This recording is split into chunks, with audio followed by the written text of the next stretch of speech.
శ్రీమాత్రే నమ శ్రీ గురుభ్యో నమ హరి ఓం.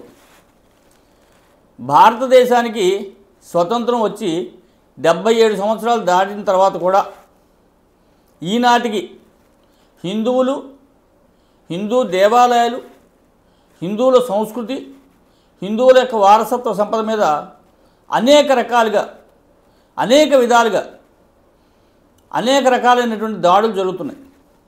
విచిత్రమైనటువంటి పరిణామం ఏంటంటే భారతదేశానికి స్వతంత్రం రాకమునుపు మొఘలాయులు, బ్రిటిష్ వాళ్ళు ఎంతగా దాడి చేశారో ఒక అంచనా ప్రకారం దానికన్నా ఎక్కువగా భారతదేశానికి స్వతంత్రం వచ్చిన తర్వాతే దాడులు ఎక్కువైనాయి.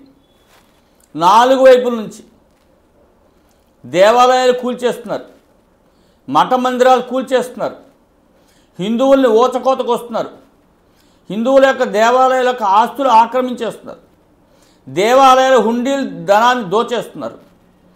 ఇది అది అని లేదు, ఎక్కడ హిందూ సంపద ఉంటే అక్కడ దోచేయటానికి సిద్ధంగా ఉన్నారు. మన యొక్క సమాజంలో ఒక భాగం. వీళ్ళ పరిస్థితి ఏమిటంటే ఎక్కడ హిందూ దేవాలయాలున్నా, ఎక్కడ దేవాలయాలకు ఆస్తులున్నా, ఎక్కడ హుండీలు ఉన్నా, ఎక్కడ దేవుళ్ళ యొక్క మాన్యాలు ఉన్నా గ్రద్దల్లా వాలిపోయి ఆక్రమించేసుకుని ఉన్నటువంటి పరిస్థితి ఉంది. ఈ స్థితిలో ఆంధ్రప్రదేశ్, తెలంగాణలో కొన్ని లక్షల ఎకరాల భూములు దేవుడు తినేశారు. ఇప్పటికీ కొన్ని వేల కోట్ల రూపాయలు హుండీ ఆదాయం కూడా తినేశారు. దేవుడు విగ్రహాలు మాయమైపోవడం మనకు తెలుసు, రథాలు తగలబెట్టడం మనకు తెలుసు, విగ్రహాల మీద మలమూత్ర విసర్జనలు చేయడం మనకు తెలుసు. ఇవన్నీ కూడా మనం చూస్తున్నాం. కానీ హిందూ సమాజంలో ఎప్పటికప్పటికి నిర్లిప్తతగానే ఉంటుంది. అట్లాగే రీసెంట్గా పెద్ద తిరుపతి దేవస్థానంలో స్వామివారి ప్రసాదంలో జంతువుల యొక్క కొవ్వు కలుస్తోందని చెప్పి సాక్షాత్ ఈ రాష్ట్ర ముఖ్యమంత్రి వెల్లడించినటువంటి పరిస్థితుల్లో దేశం యావత్తు కూడా అట్టుడికిపోయింది. ఎంత భయంకరమైనటువంటి వార్త! ఒక హిందూ దేవాలయంలో దేవుడికి పెట్టేటటువంటి నైవేద్యంలో జంతువులకు కొవ్వు కలపడమా? అసలు హిందూ సమాజం జీవచ్ఛవంగా ఉందా అని అనిపించేటువంటి పరిస్థితి వచ్చింది. అసలు దేవాలయాల యొక్క హిందూ దేవాలయాలు నిర్వహణ చేయడం అనేది రాజ్యాంగ విరుద్ధం. ఆర్టికల్ 12, 25 ఆర్టికల్ ప్రకారం రాజ్యాంగ ఉల్లంఘనే కాకుండా రాజ్యాంగం మీద దాడి చేయడమే అవుతుందని చెప్పి మన రాజ్యాంగం చెప్తుంది. అయినా మన పాలకులకి ఇవేమీ పట్టవు. ఎందుకంటే వాళ్ళకి దేవుడి యొక్క మాన్యాలే కావాలి, దేవుడి యొక్క హుండీలే కావాలి, దేవుడి యొక్క విగ్రహాలే కావాలి, దేవుడి యొక్క స్థలాలే కావాలి. ఈ పరిస్థితిలో హిందువుల దేవాలయాలపై దాడులు, దోపిడీలు, ఆలయాలు కబ్జాలు చేసి నిత్యం లూటీ చేస్తూనే ఉన్నారు. అది అక్కడ ఇక్కడ అది లూటీ చేయనటువంటి రోజు లేదు, లూటీ చేయని ప్రదేశం లేదన్నట్టుగా ఉంది. కొన్ని రాజకీయ పార్టీలు సెక్యులర్ ముసుగులో హిందూ సాంప్రదాయాన్ని నాశనం చేయాలని సంకల్పం చేసుకుని దేవాలయాలు తమ గుప్పెట్లో పెట్టుకుని ఆలయ వ్యవస్థను ఒక పథకం ప్రకారం నాశనం చేస్తున్నారు.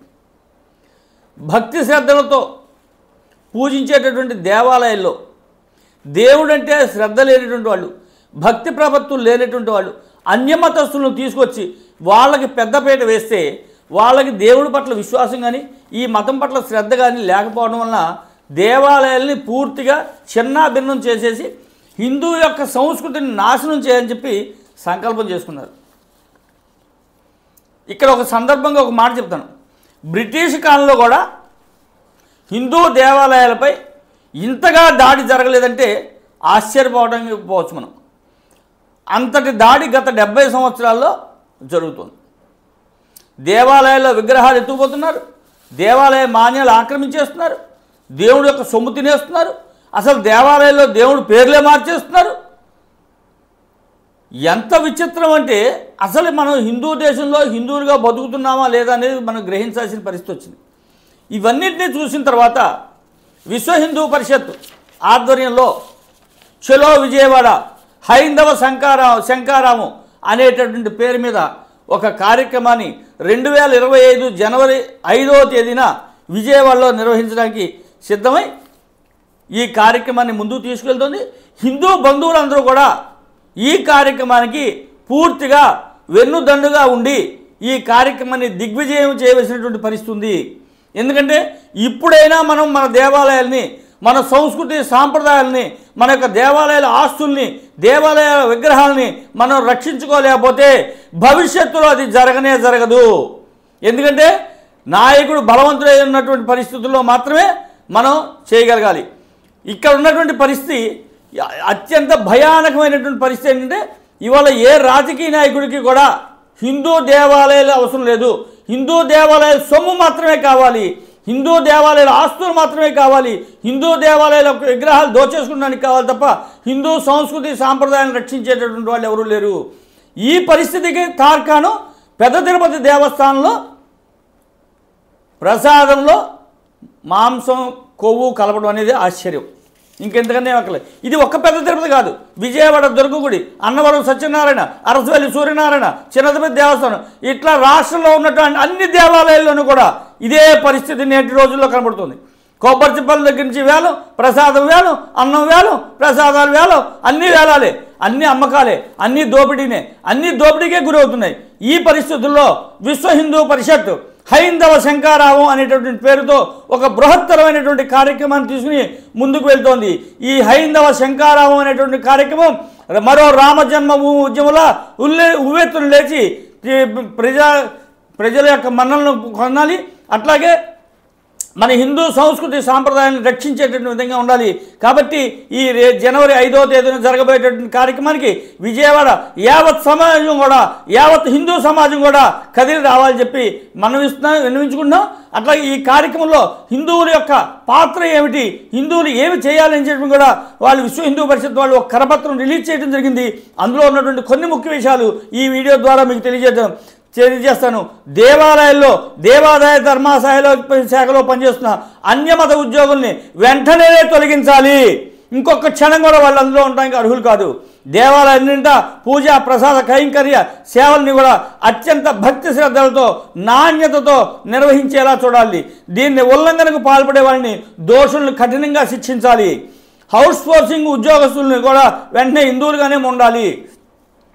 దేవాలయ ట్రస్టు బోర్డుల్లో రాజకీయ పార్టీలకు ప్రమేయం లేని హిందూ దైవ భక్తులు మాత్రమే ఉండాలి. దేవాలయ నిర్వహణపై ధర్మాచార్యులు తయారు చేసిన నమూనా విధి విధానాలను అమలు చేయాలి. అట్లాగే దేవాలయ పరిసరాల్లో దుకాణాలని కూడా హిందువులకు మాత్రమే కేటాయించాలి. దేవాలయాల ఆస్తులు అన్యాక్రాంతం కాకుండా గట్టిగా చర్యలు తీసుకోవాలి. ఇప్పటికే అన్యాక్రాంతమైనటువంటి ఆస్తులను వెంటనే తిరిగి స్వాధీనం చేసుకోవాలి. హిందూ సమాజంపై, హిందూ ఆలయాలపై ఉన్మాదంతో కుట్రపూరితంగా దాడులు నిర్వహిస్తున్న విధర్మీయులు, విద్రోహులు ప్రభుత్వాలను కఠినంగా, అత్యంత కఠినంగా శిక్షించాలి. హిందూ దేవాలయ భూముల్లో అన్యమతస్తుల ద్వారా అక్రమంగా నిర్మించబడ్డటువంటి కట్టడాలని కూడా వెంటనే తొలగించాలి. దేవాలయాల ఆదాయాన్ని కేవలం ధర్మ ప్రచారానికి మరియు సేవలకు మాత్రమే ఉపయోగించాలి. ప్రభుత్వ ప్రజాపాలన కార్యక్రమాలకు వినియోగించరాదు. పూజ్య ధర్మాచార్యులు శుభాశీస్సులతో దేశవ్యాప్తంగా ఉద్యమంలో భాగంగా హిందువుల మనోభావాలను, సమస్యలను అర్థం చేసుకుని ప్రభుత్వాలు వెంటనే స్పందించాలన్న లక్ష్యంతో ఆంధ్రప్రదేశ్లో జనవరి 2025 జనవరి 5వ తేదీన హైందవ శంకారావం బహిరంగ సభ నిర్వహిస్తున్నది. కావున హిందూ బంధువులందరూ లక్షలాదిగా పాల్గొని ఈ సభను జయప్రదం చేయవలసిందిగా, ఈ ఉద్యమానికి బాసటగా, ఊపిరిగా నిలవవలసిందిగా వినమ్రంగా ప్రార్థిస్తున్నాం. హిందూ దేవాలయాలు స్వయం ప్రపత్తి రక్షణ మరియు సమాజ రక్షణ కోసం జరుగుతున్న ఈ హైందవ శంకారావానికి మీరందరూ కూడా మద్దతు తెలపండి. మీరందరూ కూడా వేలాదిగా, వందలాదిగా, లక్షలాదిగా తరలివచ్చి ఈ కార్యక్రమాన్ని జయప్రదం చేసి హిందూ సంస్కృతి సాంప్రదాయాల్ని, హిందూ దేవాలయాల్ని మనం రక్షించుకోవాల్సినటువంటి అవసరం ఉంది. కాబట్టి దీనికి మీరందరూ కూడా సహకరిస్తారని ఆశిస్తూ ఈ వీడియోని 10 మందికి షేర్ చేయండి, 10 మంది చేత షేర్ చేయించండి, వీలైతే మీ గ్రూపుల్లో ఫార్వర్డ్ చేయండి. జనవరి 5వ తేదీన మరో అయోధ్య చేయవలసినటువంటి పరిస్థితి ఉంది. కాబట్టి యావత్ హిందూ సమాజం కూడా ఈ రోజు మేల్కోవాల్సిన అవసరం ఉంది. కాబట్టి ఈ కార్యక్రమాన్ని పూర్తిగా హిందూ సమాజం యావత్తు కూడా జయప్రదం చేస్తుందని ఆశిస్తూ హరి ఓం తత్సత్. జై హింద్, భారత్ మాతాకి జై, జై శ్రీరామ్.